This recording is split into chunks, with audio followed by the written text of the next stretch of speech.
you can hardly find anybody who's not being funded by the enemy. And that's another big problem that we have. You're trying to fight for justice using racism's dollars. Right. It'll never happen. Just like BLM, huh?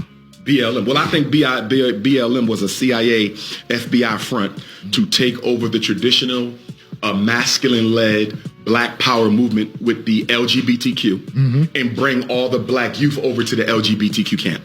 So they used the red, black, and green flag. They led with Black power, but when you looked at the agenda, it was all LGBTQ. Yep, that's right. I think that was the hijacking of the masculine leadership of the Black power movement. Right. Because one thing about BLM that's very interesting, right? They have never been audited by the IRS. Wow. We've been audited already, and we haven't collected nowhere near the amount of money. Do you understand me? So how does FDMG get audited by the IRS? And BLM has collected tens of millions of dollars.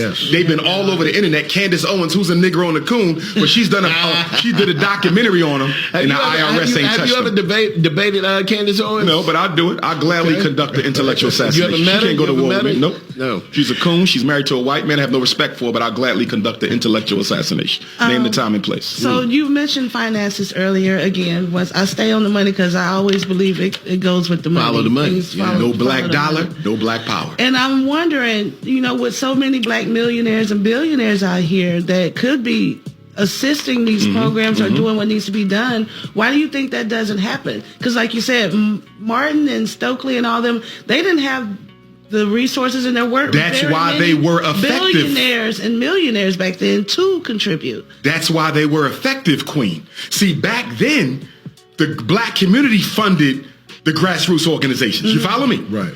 If Stokely and King, and I don't think they would have went for it anyway because they was too sincere, which is another big difference between them and us. Most of these guys are looking for money, not freedom, right? Yeah. But they were so sincere, they would have never accepted a dollar from the power structure anyway.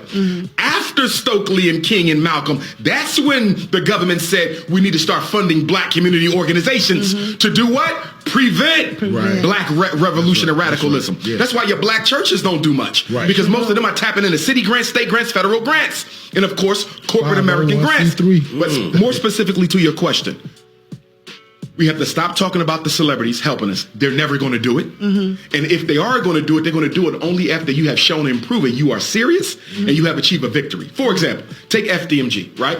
I'm the biggest Black scholar in the world. There's no name that comes next to mine.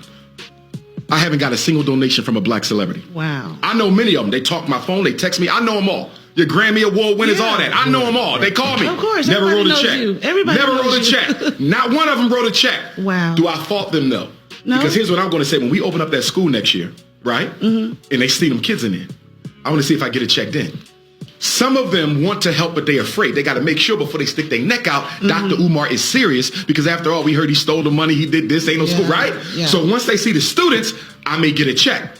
Most of them will never donate because the Black celebrity, the Black athlete, the Black entertainer is a corporate commodity.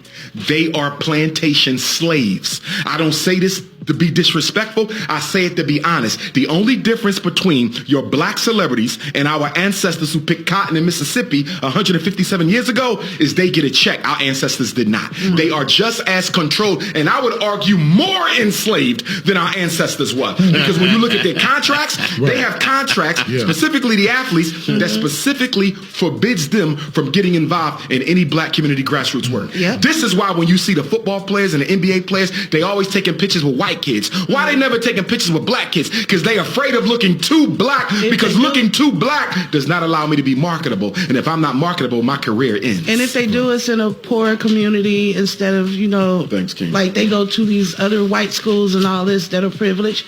But if you see them go to a Black school, it's in an underserved community, and they really just do it for the photo op. Yeah, they don't drop no money off. Yeah, they show up. My thing is the fact that you can get a tax write-off, you should be dropping even more money. Right. You see, because I'm trying to understand how you got 20 cars in your garage, but the neighborhood you come from ain't even got a decent school for the kids. Right. You got your own jet or 2 or 3 jets, but the neighborhood you live in is plagued with crime because there's no jobs for Black people. And to that point, one of the justifications that the Mississippi State Legislature made for the expansion of the Capital District Zone is crime, right? Backlogging crime. They got to process some of these cases. Well, if you really care about the crime in Jackson or the crime in Mississippi, how about you target the causes of that crime? And the 2 biggest causes of crime in America are miseducation and economic castration. So if they are sincere about caring about the crime, what have they done for schools in Jackson over the past 10, 20, 30 years? Don't tell me you care about crime and you're not making the schools better. For example, do we have industrial building trade programs in Jackson, Mississippi? No. I don't just mean 1 or 2 classes. I mean an entire program that takes you from A to Z, and once you finish high school, you can sit for your Mississippi State license to be a plumber, electrician, auto body mechanic. You understand me?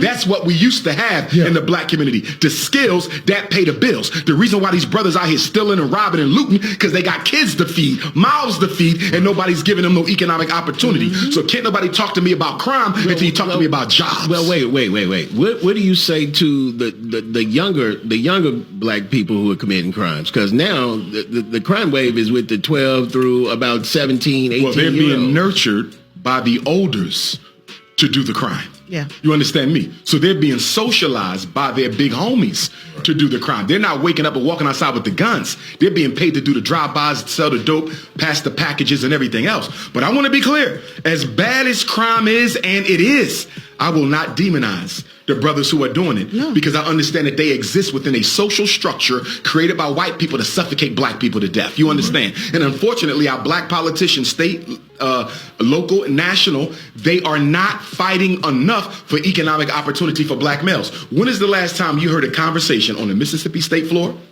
congressional state floor down in D.C., any state, any city talking about a bill to create jobs for black men in the inner city? Have you ever heard that conversation? I don't think All you hear about is prisons and police. And the research shows you that more police and more prisons does not reduce crime. It has no effect. So why are you putting more cops on the street? Because you're giving white people jobs and careers in the name of black dysfunctionality. Now, speaking of police, with this bill, they're trying to do the Capitol Police and pitting them really against JPD. When JPD was already underfunded and short-staffed, they was less police. You know, they was like 60, 100 police short. Yeah. And instead of them giving Jackson Police Department, which is majority black, funding to hire more police officers, to pay the police officers more, they started this Capitol Police thing to, do certain areas. And it's mostly out north. That's right. This capital district zone and the expansion of it, to me, is gentrification 2.0. It is. I'm looking at this. Yeah, It's we've a been fast saying saying that. to myself. We've been saying that. I'm saying to myself, they're saying, okay, locking them up is helping, but it ain't switching this over Not fast enough. Right. The police killing them off, them killing each other is helping, but it ain't getting them out fast enough. The charter school movement has definitely helped gentrify black communities across the country, but it ain't getting them out fast enough. We need something that's going to do it quick, fast, and in a hurry. So they said, let's try this. Let's see if the Negroes let us get away with this. We're going to abandon constitutional law. We're going to abandon local procedure. We're going to totally ignore local jurisdiction of the mayor and city council to make their own decisions and elect their own people. And we're just going to do a straight up Adolf Hitler Gestapo tactic and create a white heaven in the middle of a black hell. And we're going to see if they're going to let us get away with this. If this gets away in Jackson, it's going to go national. Right. Because there's nothing more blatantly racist and unfair than for you to arrest due process and constitutional procedure to create a white city with all unelected officials, but you're going to charge the citizens of Jackson to pay for it. Lord have mercy.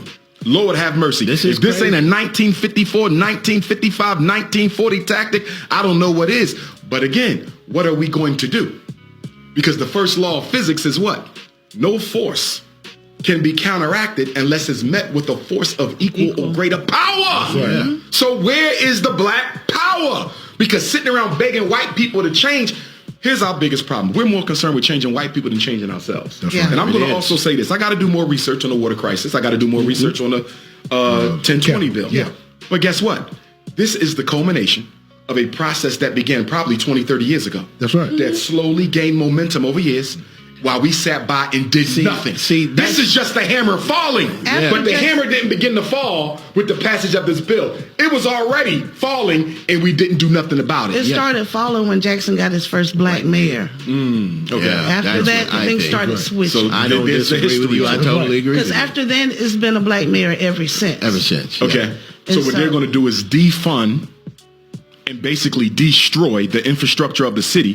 The long-term vision is they want Jackson back. That's the right. long-term We already vision. know that. So what we got to do is we have to destroy, defund, defunct, Right. and assassinate the character of Mayor Lumumba, right? Yeah. Assassinate the character of the black community activists. We're going to paint them as criminals to the citizens of Mississippi so we can go in for the big land grab and take the whole city back. Yeah. And paint Because the city with Jackson more is so crime. black, they couldn't gentrify y'all the way they gentrify other black cities. Right. Because it's too entrenchedly black. You follow? Yeah. So that's why they had to do the capital zone, because they said, we keep on using these other petty strategies, we won't get Jackson back for 100 years. Let's come with an advance. And I really believe they had something to do with the uptick in crime in Jackson.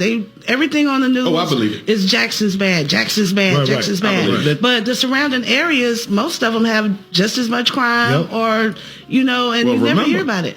Who controls the media? That's right. You go. understand me? Well, And we know for a fact, and this has been proven through research, that the media will report crime that never even happened. Right. The media will take old crime and report it as new crime. So the media is the biggest part of this Jackson City takeover by the white power structure. What did Brother Malcolm X say, who passed on the 21st? We can't forget that. Right. Malcolm said, the media will have you loving your enemies Yep. and hating your And friends. hating your my friends. gosh. Now, to segue into another subject, I just want to know how you felt about the situation with Tyree Nichols.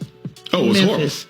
Unacceptable. I'll be in Memphis April the 3rd. It was unacceptable. And here's what I want It was black people. disappointing to me because it was brothers.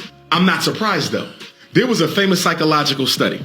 Anybody can go look it up. It was the Stanford Prison Experiment, Stanford University.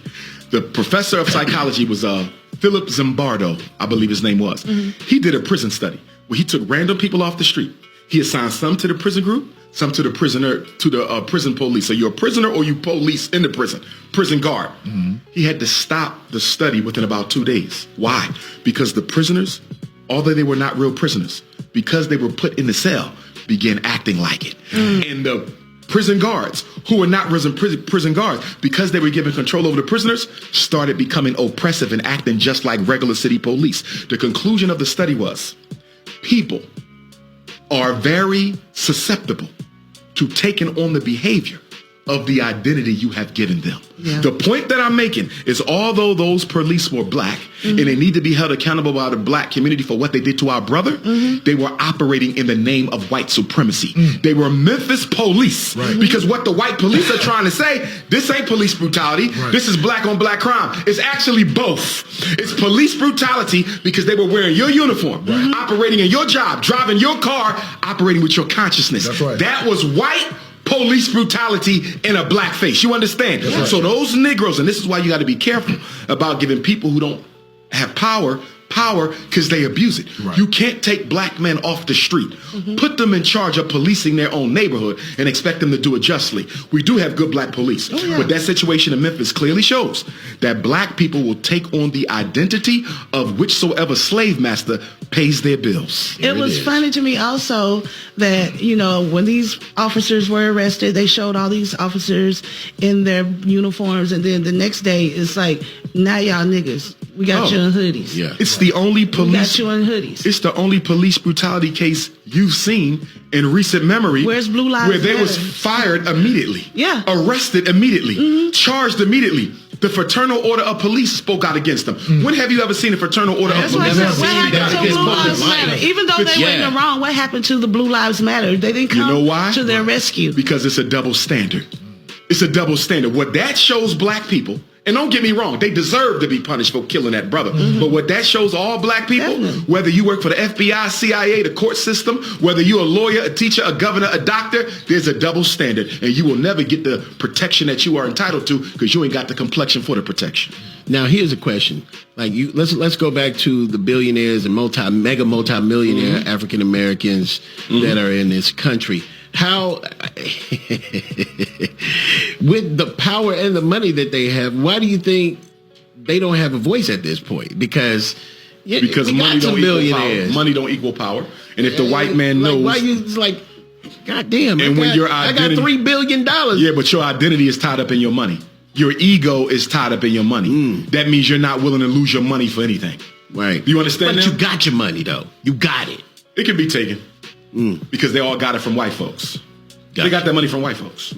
None of them are self-made. LeBron James is a phenomenal basketball player. Shout out to him for breaking the record. Yeah. But LeBron James got rich through the NBA. That's a white corporation. Gotcha. Oprah Winfrey got rich through the white corporation. But There are no that's how buts. it works. No, it's not how it works. Okay, so you're telling It doesn't me, have to work that way. Okay. And this is not a break. I own this station, okay?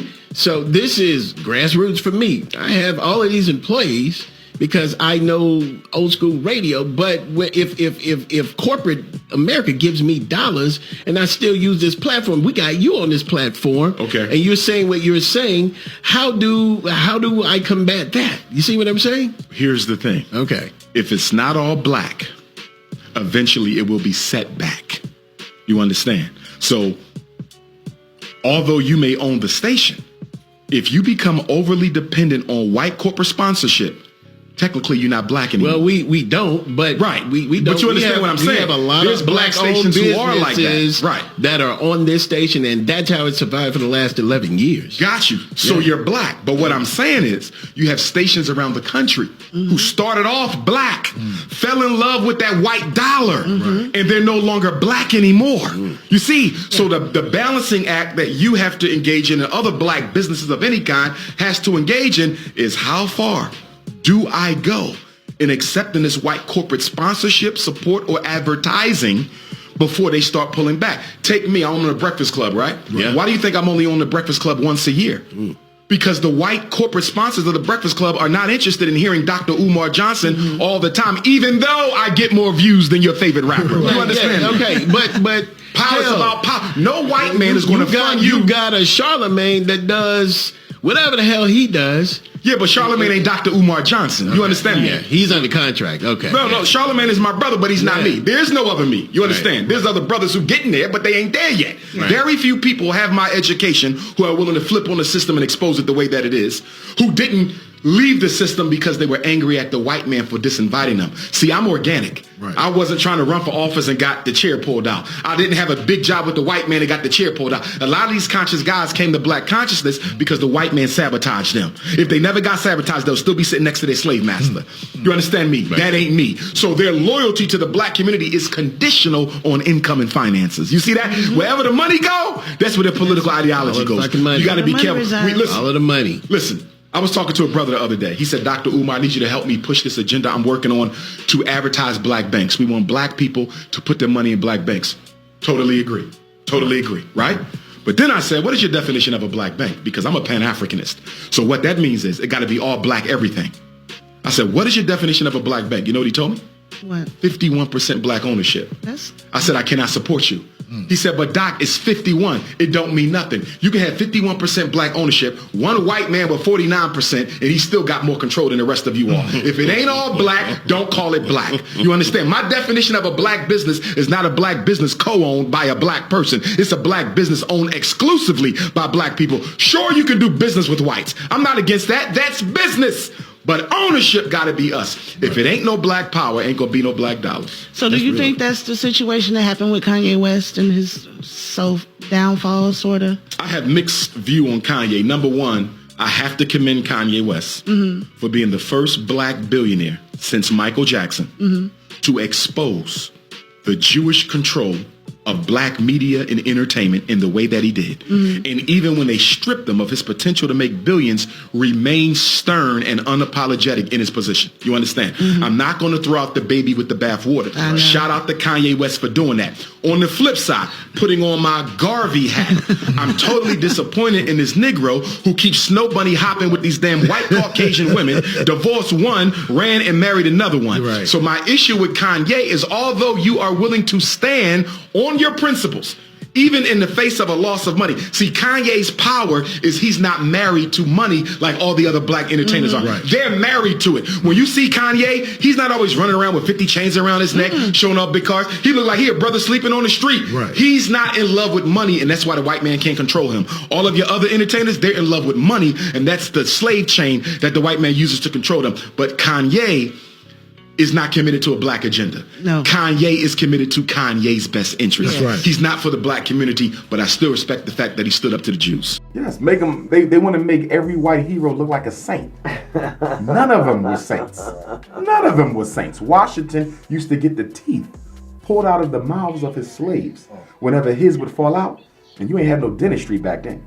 He would get the teeth yanked out and put it in his mouth. Most of his teeth were the teeth of his slaves.